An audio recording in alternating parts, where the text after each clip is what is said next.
Hello, this is your host, Todd Lewis of the Praise of Folly podcast. This is the episode 4 of the Impact of Science on Society, chapter 5, Science and War. The connection of science with war has grown gradually more and more intimate. It began with Archimedes, who helped his cousin, the tyrant of Syracuse, to defend that city against the Romans in 212 BC. In Plutarch's Life of Marcellus, there is a highly romantic and obviously largely mythical account of the engines of war that Archimedes invented. I quote North, before war had begun, the king prayed him to make him some engines both to assault and defend in all manner of sieges and assaults. So Archimedes made him many engines, but King Hieron never occupied any of them because he reigned the most part of his time in peace without any wars. But this provision and munition of engines served the Syracusans marvelously at that time when Syracuse was besieged. When Archimedes fell to handle his engines and to set them at liberty, they flew in the air infinite kinds of shot and marvelous great stones. With an incredible great noise and force on the sudden, upon footmen that came to assault the city by land, bearing down and tearing in pieces all those which came against them, or in which place soever they lighted, no earthly body being able to resist the violence of so heavy a weight. So that all their ranks were marvelously disordered. And as for the galleys that gave assault by sea, some were sunk with long pieces of timber, which were suddenly blown over the walls with the force of their engines into the galleys, and so sunk them by their overgreat weight, or others being hoisted up by their prows with hinds of iron and hooks made like cranes' bills, plunged their poops into the sea. Others being taken up with certain engines fastened within, one contrary to another, made them turn in the air like a whirligig, and so cast them upon the rocks by the Tour walls, and splitted them all to fitters, to the great spoil and murder of the persons that were within them. And sometimes the ships and galleys were lifted clean out of the water, that it was fearful thing to see them hanging and turn in the air as they did, until that casting their men with them over the hatches, some here, some there, but by this terrible turning, they came in the end to be empty and to break against the walls, or else to fall into the sea again when the engines left their hold. In spite of all the scientific technique, however, the Romans were victorious, and Archimedes was killed by a plain infantry soldier. One can imagine the expostulation of Roman blimps at the proof that once more their newfangled devices of long-haired scientists had been defeated by the old tried traditional forces by means of which the empire's greatness had been built. Nevertheless, science continued to play a decisive part in war. Greek fire kept the Byzantine Empire in existence for centuries. Artillery destroyed the feudal castle, and by making English archery obsolete, created the myth of Joan of Arc. The greatest men of the Renaissance commended themselves to the powerful by their skill in scientific warfare.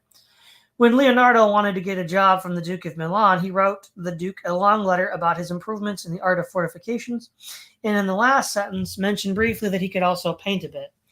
He got the job, though I doubt if the Duke read as far as the last sentence. When Galileo wanted employment under the Grand Duke of Tuscany, it was on his calculations of the trajectories of cannonballs that he relied. In the French Revolution, such men of science as were not guillotined owed their immunity to their contributions to the war effort. I know of one other instance on the other side. During the Crimean War, Faraday was consulted as to the use of poison gas. He replied that it was entirely feasible, but was to be condemned on grounds of humanity. In those inefficient days, his opinion prevailed, but that was long ago. The Crimean War could still be celebrated by King Clade in the romantic language of the ages of chivalry. But modern war is a very different matter. No doubt there are still gallant officers and brave men who die nobly in the ancient matter, but it is not they who are important. One nuclear physicist is worth more than many divisions of infantry.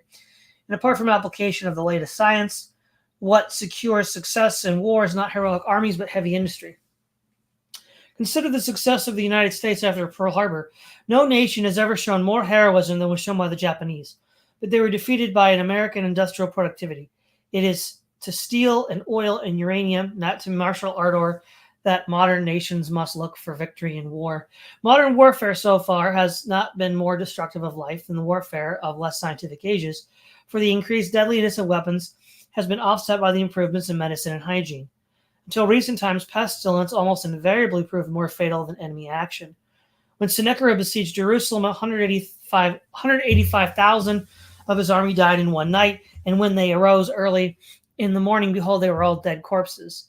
The plague in Athens did much to decide the Peloponnesian War. The many wars between Syracuse and Carthage were usually ended by pestilence. Barbarossa, after he had completely defeated the Lombard League, lost almost his entire army by disease and had to fly secretly over the Alps. The mortality rate in such campaigns was far greater than in the two great wars of our own century. I do not say that future wars will have as a low casualty rate as the last two. That is a matter to which I will come shortly. I say only what many people did not realize, that up to the recent, science has not made war more destructive. There are, however, other respects to which the evils of war have much increased. France was at war almost continually from 1792 to 1815, and in the end suffered complete defeat, but the population of France did not, after 1815, suffer anything comparable to what has been suffered through Central Europe since 1945. A modern nation at war is more organized, more disciplined, and more completely concentrated on the effort to secure victory than was possible in pre-industrial times. The consequence is that defeat is more serious, more disorganizing, more demoralizing to the general population than it was in the days of Napoleon. But even in this respect, it is not possible to make a general rule. Some wars in the past were quite as disorganized and as destructive of civilization, of devastated areas, as was the Second World War. North Africa has never regained the prosperity that it enjoyed under the Romans. Persia never recovered from the Mongols, nor Syria from the Turks. There have always been two kinds of wars, those in which the vanquished incurred disaster, and those in which they only incurred discomfort. We seem, unfortunately, to be entering upon an era in which wars are of the former sort. The atom bomb and still more the hydrogen bomb have caused new fears, involving new doubts as to the effects of science on human life. Some eminent authorities, including Einstein, have pointed out there is a danger of the extinction of all life on this planet. I do not myself think that this will happen in the next war, but I think it may well happen in the next but one, if that is allowed to occur. If this expectation is correct, we have to choose within the next 50 years or so between two alternatives. Either we must allow the human race to exterminate itself, or must forego certain liberties which are very dear to us, more especially the liberty to kill foreigners whenever we feel so disposed. I think it probable that mankind will choose its own extermination as the preferable alternative. The choice will be made, of course, by persuading others that it is not being made, since so militarists on both sides will say, the victory of the right is certain without risk of universal danger. We are perhaps living in the last age of man, and if so, it is to science that he will owe his extinction. If, however, the human race decides to let itself go on living, it will have to make very drastic changes in its ways of thinking, feeling, and behaving. We must learn not to say never, better death than dishonor. We must learn to submit to law even when imposed by aliens whom we hate and despise, and whom we believe to be blind to all consideration of righteousness. Consider some concrete examples. Jews and Arabs will have to agree to submit to arbitration. If the award goes against the Jews, the President of the United States will have to ensure the victory of the party to which he is opposed, since if he supports the international authority, he will lose the Jewish vote in the New York state. On the other hand, if the award goes in favor of the Jews, the Mohammedan world will be indignant and will be supported by all other malcontents. Or to take another instance, Irie will demand the right to oppress the Protestants of Ulster, and on this issue, the United States will support Irie while Britain will support Ulster. Could an international authority survive such a dissension? Again, India and Pakistan cannot agree about Kashmir, therefore one of them must support Russia and the other the United States. It will be obvious to anyone who is interested partly in one of these disputes that the issue is far more important than the continuance of life on our planet. The hope that the human race will allow itself to survive is therefore somewhat slender. But if human life is to continue in spite of science, mankind will have to learn a discipline of the passions, which in the past has not been necessary. Men will have to submit to the law even when they think the law unjust and iniquitous. Nations which are persuaded that they are only demanding the barest justice will have to acquiesce when this demand is denied them by the neutral authority.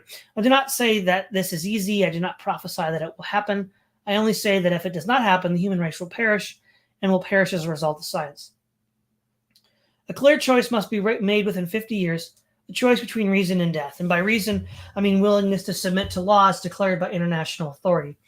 I fear that mankind will choose death. I hope I am mistaken. 6. Science and values. The philosophy which has seemed appropriate to science has varied from time to time. Newton and most of his English contemporaries, science seemed to afford proof of the existence of God as the almighty lawgiver. He had decreed that the law of gravitation, whatever other natural laws he had discovered by Englishmen. In spite of Copernicus, man was still the moral center of the universe, and God's purposes were merely concerned with the human race. The more radical among the French philosophes, being politically in conflict with the church, took a different view.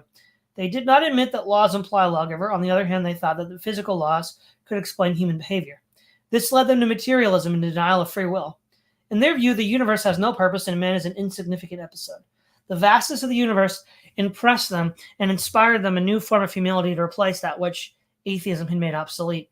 This point of view is well expressed in a little poem by Leopardi and expresses more nearly than any other known to me my own feelings about the universe and human passions. The infinite. Dear to me always was this lonely hill, and this hedge that excludes so large a part of the ultimate horizon from my view.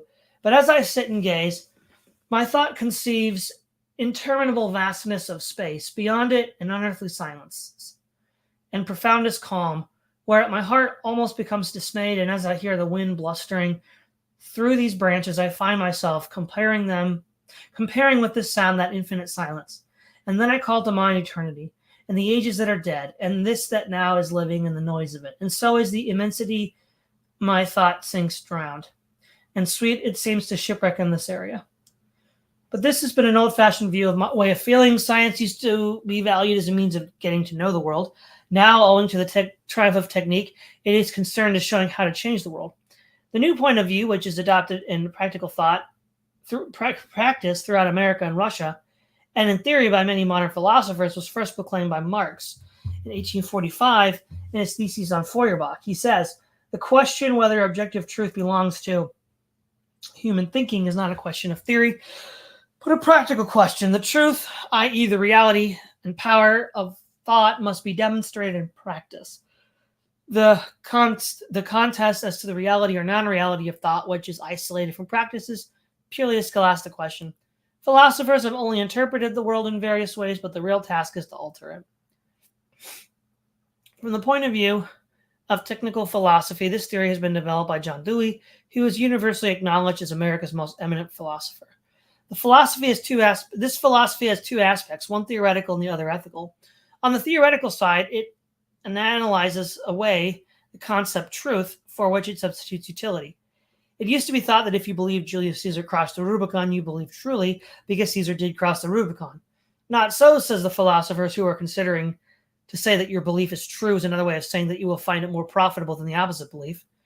I might object that there have been cases of historical beliefs which, after being generally accepted for a long time, have in the end been admitted to be mistaken.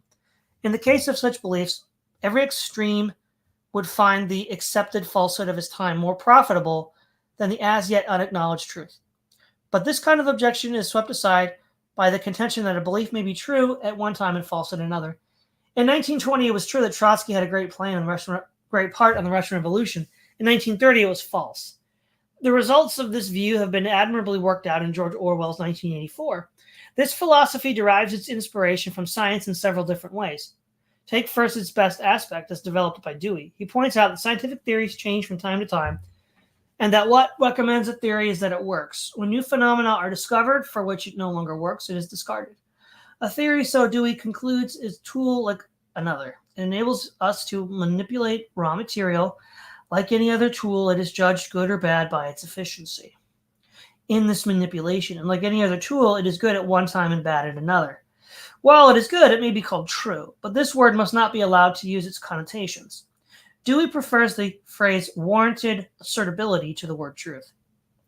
The second source of the theory is technique. What do we want to know about electricity? Only how to make it work for us. To want to know more is to plunge into useless metaphysics. Science is to be admired because it gives us power over nature, and the power comes wholly from technique.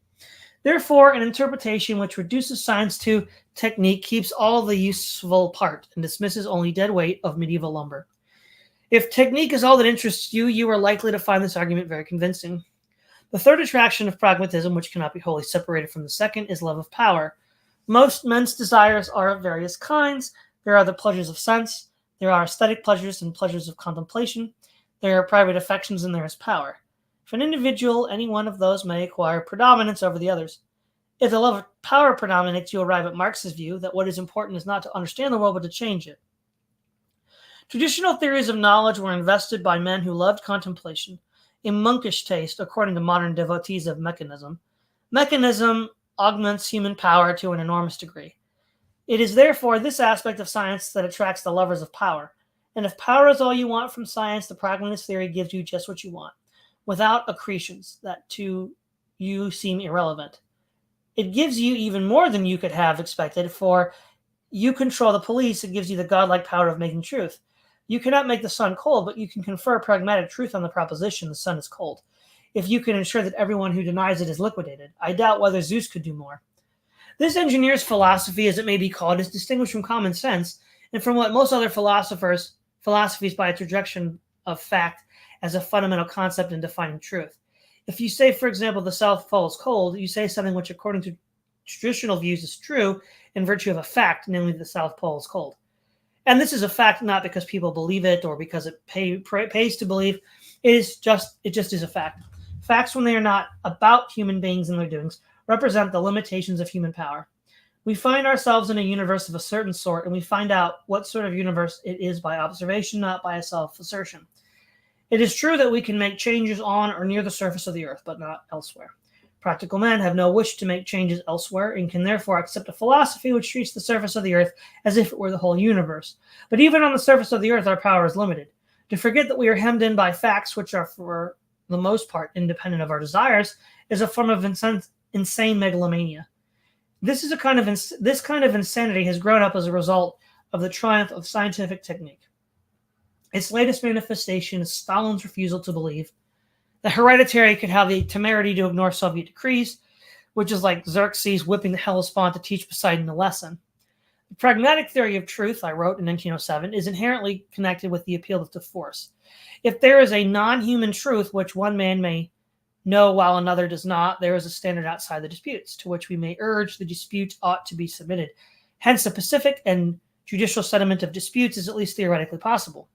If, on the contrary, the only way of discovering which of the disputants is in the right is to wait and see which of them is successful, there is no longer any principle except force by which the issue can be decided. In international matters, owing to the fact that the disputants are often strong enough to be independent of outside control, these considerations become more important. The hopes of international peace, like the achievement of international peace, internal peace, depend upon the creation of an effective force of public opinion formed upon an estimate of the rights and wrongs of disputes. Thus, it would be misleading to say that the dispute is decided by force, without adding that force is dependent upon justice. But the possibility of such a public opinion depends upon the possibility of a standard of justice, which is a cause, not an effect, of the wishes of the community. And such a standard of justice seems incompatible with the pragmatist philosophy. This philosophy, therefore, although it begins with liberty and toleration, develops by inherent necessity into the appeal to force and the arbitration of the big battalions. By this development, it becomes equally adapted to democracy at home and to imperialism abroad. Thus, here again, it is more delicately adjusted to the requirements of the time than any other philosophy which has hitherto been invented. To sum up, pragmatism appeals to the temper of mind which finds on the surface of this planet the whole of its imaginative material, which feels confident of progress and unaware of non-human limitations to human power, which loves battle with all the attendant risks, because it has no real doubt that it will achieve victory, which desires religion as it desires railways and electric light, as comfort and help in the affairs of this world, not as providing non-human objects to satisfy the hunger for perfection. But for those who feel that life on this planet would be a life in prison if it were not for the windows into the greater world beyond, for those to whom a belief in man's omnipotence seems arrogant, who desire rather the Stoic freedom that comes of mastery over the passions than the Napoleonic domination that sees the kingdoms of this earth at its feet, in a word, to men who do not find man an adequate object of their worship, the pragmatist world will seem narrow and petty, robbing life of all that gives it value, and making man himself smaller by depriving the universe which he contemplates of all its splendor. Let us now try to sum up what increases in human happiness science has rendered possible, and what ancient evils it is in danger of intensifying. I do not pretend that there is in any way arriving at the millennium. Whatever our special institutions, there will be death and illness, though in diminishing quantity. There will be old age and insanity. There will be either danger or boredom. So long as the present family survives, there will be unrequited love and parents' tyranny and children's ingratitude. And if something new were substituted for the family, it would bring new evils, probably worse. Human life cannot be made a matter of unalloyed bliss, and to allow oneself excessive hopes is to court disappointment. Nevertheless, what can be soberly hoped is very considerable. In what follows, I am not prophesying what will happen, but pointing out that the best of my ability may happen, and the further fact that this best will happen if it is widely desired. There are two ancient evils that science unwisely used may intensify. They are tyranny and war. But I'm concerned now rather with pleasant possibilities and with unpleasant ones. Science can confer two kinds of benefits. It can diminish bad things, it can increase good things. Let us begin with the former. Science can both abolish poverty and excessive hours of labor. In the earlier human communities before agriculture, each human individual required 2 or more square miles to sustain life. Subsistence was precarious and death from starvation must have been frequent. At that stage, men had the same mixture of misery and carefree enjoyment as still makes up the lives of other animals. Agriculture was a technical advance of the same kind of importance as attaches to modern machine industry. The way that agriculture was used is an awful warning to our age. It introduced slavery and serfdom, human sacrifice, absolute monarchy, and large wars. Instead of raising the standard of life, except for a tiny governing minority, it merely increased the population. On the whole, it probably increased the sum of human misery. It is not impossible that industrialism may take the same course. Fortunately, however, the growth of industrialism has coincided in the West with the growth of democracy. It is possible now, if the population of the world does not increase too fast, for one man's labor to produce much more than is needed to provide for a bare subsistence for himself and his family. Given an intelligent democracy not misled by some dogmatic creed, this possibility will be used to raise the standard of life. It has been so used to a limited extent in Britain and America, and would have been so used more effectively but for war. Its use in raising the standard of living has depended mainly upon three things: democracy, trade unionism, and birth control. All three, of course, have incurred hostility from the rich. If these things can be extended to the rest of the world as it becomes industrialized, and if the danger of great wars can be eliminated, poverty can be abolished throughout the whole world, and excessive hours of labor will no longer be necessary anywhere. But without these three things, industrialism will create a regime like that in which the pharaohs built the pyramids.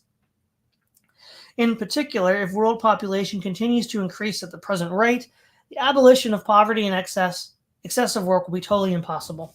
Science has already conferred an immense boon on mankind by the growth of medicine. In the 18th century, people expected most of their children to die before they were grown up. Improvement began at the beginning of the 19th century, chiefly owing to vaccination. It has continued ever since and is still continuing. In 1920, the infant mortality in England and Wales was 80 per 1,000. In 1948, it was 34 per 1,000. The general death rate in 1948, 10.8, was the lowest ever recorded up to that date. There is no obvious limit to the improvement of health that can be brought about by medicine. The sum of human suffering has also been much diminished by the discovery of anesthetics.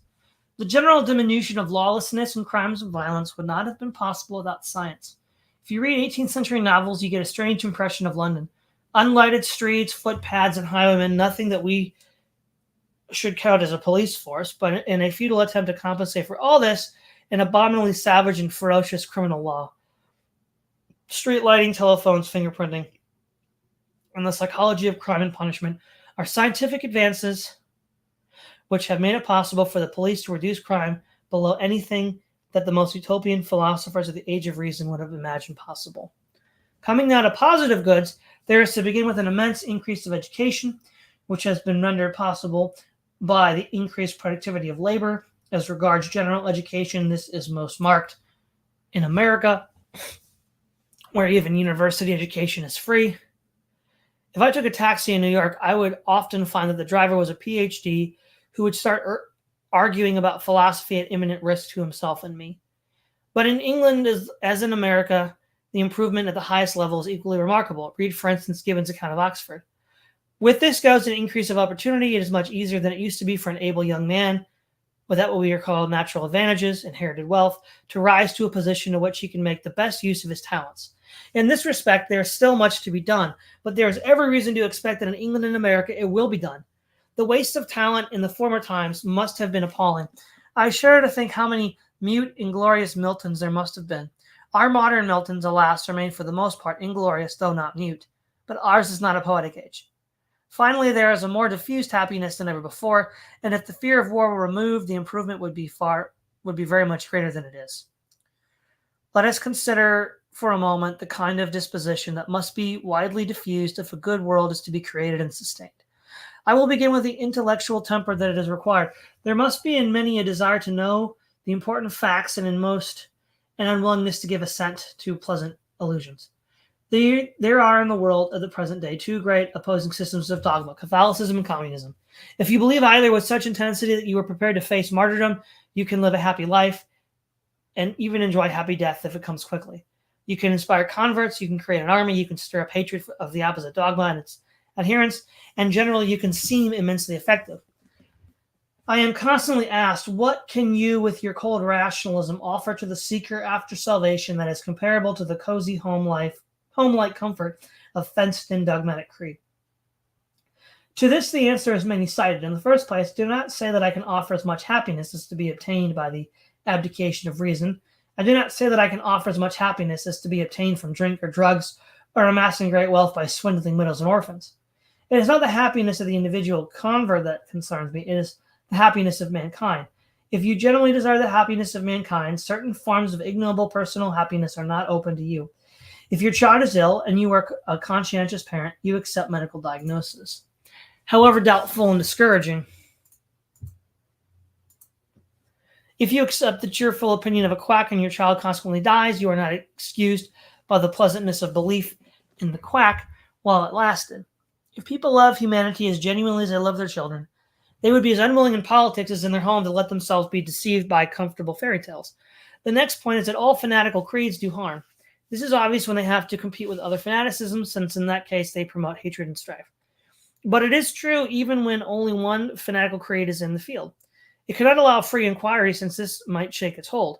It must oppose intellectual progress. If, as is usually the case, it involves priesthood, it gives great power as a caste professionally devoted to maintenance of the intellectual status quo and to penetrate and to a pretense of certainty where in fact there is no certainty. Every fanatical creed essentially involves hatred. I knew once a fanatical advocate of an international language, but he preferred Edo to Esperanto. Listening to his conversation, I was appalled by the depravity of the Esperantists, who it seemed had sunk to hitherto unimaginable depths of wickedness. Luckily, my friend failed to convince any government, and so the Esperantists survived. But if he had been at the head of a state of 200 million inhabitants, I shudder to think what would have happened to them. Very often the element of hatred in a fanatical doctrine becomes predominant. People who tell you they love the proletariat often in fact only hate the rich. Some people who believe that you should love your neighbor as you think it right to hate those who do not do so. As these are the vast majority, no notable increase of loving kindness results from their creed. Apart from such specific evils, the whole attitude of accepting a belief unquestioningly on a basis of authority is contrary to the scientific spirit and of widespread, scarcely compatible with the progress of science. Not only the Bible, but even the works of Marx and Engels contain demonstrably false statements. The Bible says the hare chews the cud, and Engels said that the Austrians would win the War of 1866. These are only statements against fundamentalists. But when a sacred book is retained while fundamentalism is rejected, the authority of the book becomes vested in the priesthood.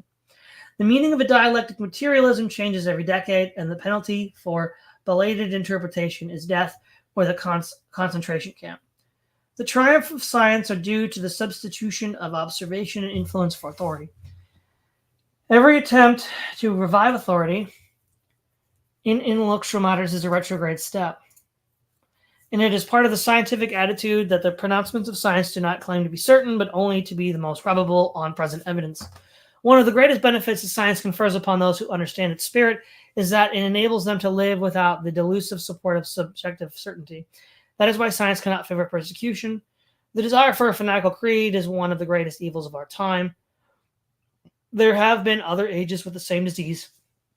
The late Roman Empire and the 16th century are the most obvious examples. When Rome began to decay, and when in the 3rd century barbarian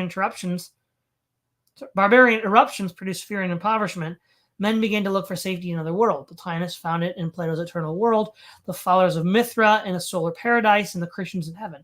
The Christians won, largely because their dogmatic certainty was the greatest. Having won, they started persecuting each other for small deviations, and hardly had leisure to notice the barbarian invaders except to observe that they were Aryans, the ancient equivalent of Trotskyites. The religious fervor of that time was produced of fear and despair. So is the religious fervor, Christian or communist, of our age. It is an irrational reaction to danger, tending to bring about what it fears. Dread of the hydrogen bomb promotes fanaticism, and fanaticism is more likely than anything else to lead to the actual use of the hydrogen bomb. Heavenly salvation, perhaps, if the fanatics are right, but earthly salvation is not to be found along that road. I will say a few words about the connection of love with intellectual honesty. There are several different attitudes that may be adopted towards the spectacle of intolerable suffering. If you are a sadist, you may find pleasure in it. If you are completely detached, you may ignore it. If you are a sentimentalist, you may persuade yourself that it is not as bad as it seems. But if you feel genuine compassion, you will try to apprehend the evil truly in order to be able to cure it. The sentimentalist will say that you are coldly intellectual, and that if you really minded the suffering of others, you could not be so scientific about them. The sentimentalist will claim to have a tender heart than yours, and will show it by letting the suffering continue rather than suffer himself. There is a tender-hearted lady in Gilbert and Sullivan who remarks, I heard one day a gentleman say that criminals who are sawn in two do not much feel the fatal steel, but come in twain without much pain. If this is true, how lucky for you.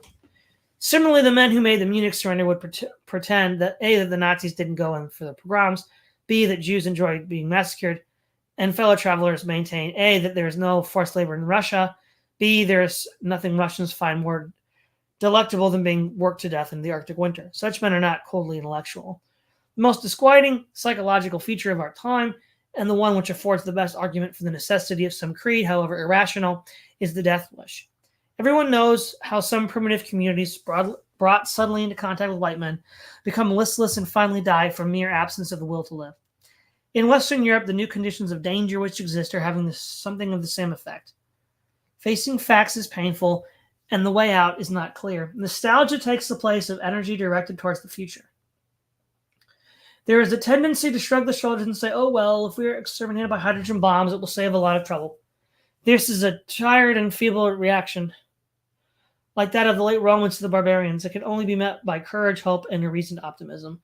Let us see what basis there is for hope. First, I have no doubt that leaving on one side for the moment the danger of war, the average level of happiness in Britain as well as in America, is higher than in any previous community at any time. Moreover, improvement continues whenever there is not war. We have therefore something important to conserve. There are certain things that our age needs and certain things that it should avoid. It needs compassion and a wish that mankind should be happy. It needs the desire for knowledge and the determination to eschew pleasant myths.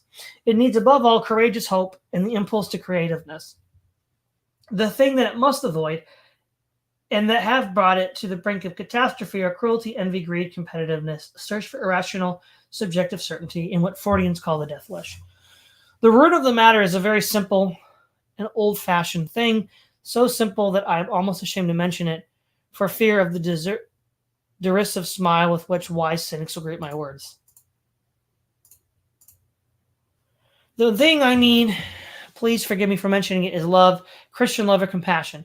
If you feel this, you have a motive for existence, a guide in action, a reason for courage, an imperative necessity for intellectual honesty. If you feel this, you have all that anybody should need in the way of religion, although you may not find happiness. You will never know the deep despair of those whose life is aimless and void of purpose. For there is always something that you can do to diminish the awful sum of human misery. What I do want to stress is that the kind of lethargic despair, which is now not uncommon, is irrational. Mankind is in the position of a man climbing a difficult and dangerous precipice, at the summit of which there is a plateau of delicious mountain meadows. With every step that he climbs, his fall, if he does fall, becomes more terrible. With every step, his weariness increases and the ascent grows more difficult. At last, there is only one more step to be taken, but the climber does not know this, because he cannot see beyond the jutting rocks at his head. His exhaustion is so complete that he wants nothing but rest. If he lets go, he will find rest in death. Hope calls, one more effort. Perhaps it will be the last effort needed. Irony retorts, silly fellow, haven't you been listening to hope all this time? And see where it has landed you. Optimism says, while there is life, there is hope.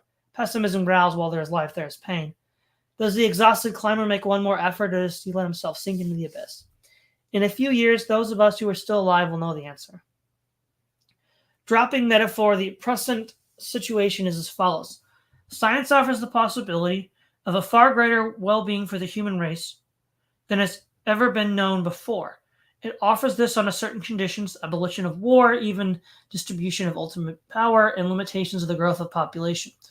All of these are much nearer to being possible than were ever before. In Western industrial countries, the growth of population is almost nil. The same causes will have the same effect in other countries as they become modernized. Unless dictators and missionaries interfere, the even distribution of ultimate power, economic as well as political, has been nearly achieved in Britain, and other democratic countries are rapidly moving towards it. The prevention of war. It may seem a paradox to say that we are nearer to achieving this than ever before, but I am persuaded that it is true. I will explain why I think so. In the past, there were many sovereign states, any two of which might at any moment quarrel. Attempts on lines of the League of Nations were bound to fail because when a dispute arose, the disputants were too proud to accept outside arbitration, and the neutrals were too lazy to enforce it. Now there are only two sovereign states, Russia with satellites and the United States with satellites. If either becomes the predominant, either by victory in war or by obvious military superiority, the predominant power can establish a single authority over the whole world, and thus make future wars impossible. At first, this authority will, in certain regions, be based on force. But if the Western nations are in control, force will as soon as possible give way to consent. When that has been achieved, the most difficult of the world problems will have been solved, and science can be wholly beneficent. I do not think there is a reason to fear that such a regime, once established, would be unstable. The chief causes of large-scale violence are love of power, competition, hate, and fear. Love of power will have no national outlet when all serious military force is concentrated in the international army. Competition will be effectively regulated by law and mitigated by government controls. Fear, in the acute form in which we know it, will disappear when war is no longer to be expected. There remains hate and malevolence. This has a deep hold on human nature. We all believe at once any gossip discreditable to our neighbors. However slender the evidence may be, after the First World War, many people hated Germany so much that they could not believe in injury to themselves as a necessary result of extreme severity to the Germans. One sees in Congress a widespread reluctance to admit that self-preservation requires help to Western Europe. America wishes to sell without buying, but finds that this often involves giving rather than selling. The benefit to the recipients is felt by many to be almost unendurable. This wide diffusion of malevolence is one of the most unfortunate things in human nature, and it would be much lessened if a world state is to be stable. I am persuaded that it can be lessened, and very quickly. If peace becomes secure, there will be very rapid increase of material prosperity, and this tends more than anything else to provide a mood of kindly feeling. Consider the immense diminution of cruelty in Britain during the Victorian age. This was mainly due to rapid increase in wealth in all classes. I think we may confidently expect a similar effect throughout the world, owing to the increasing wealth that will result from the elimination of war. A great deal also is to be hoped for a change in propaganda. Nationalist propaganda in any violent form will have to be illegal, and children in schools will not be taught to hate and despise foreign nations. Active instruction in evils of the old times and the advantages of the new system would do the rest. I am convinced that only a few psychopaths would wish to return to the daily dread of radioactive disintegration. What stands in the way? Not physical or technical obstacles, but only the evil passions in human minds: suspicion, fear, lust for power, hatred, intolerance. I will not deny that these evil passions are more dominant in the East and in the West, but they certainly exist in the West as well. The human race could here and now begin a rapid approach to a vastly better world given one single condition: the removal of mutual distrust between East and West. I do not know what can be done to fulfill this condition. Most of the suggestions that I have seen have struck me as silly. Meanwhile, the only thing to do is to prevent an explosion somehow, and to hope that time may bring wisdom. The near future must either be much better or much worse than the past, which it is to be will be decided within the next few years. All right, let's see how long this is. Oh man, this is gonna be long. All right, we'll call it here, guys. We're gonna end with Chapter 7, Can a Scientific Society Be Stable? All right. Well, we've got North Sea in the chat. Hello, North Sea. Glad to have you here. This is all for today. Make sure to tune in next Tuesday for part 5 of The Impact of Science on Society. This is Todd Lewis of the Praise of Flight podcast, signing off.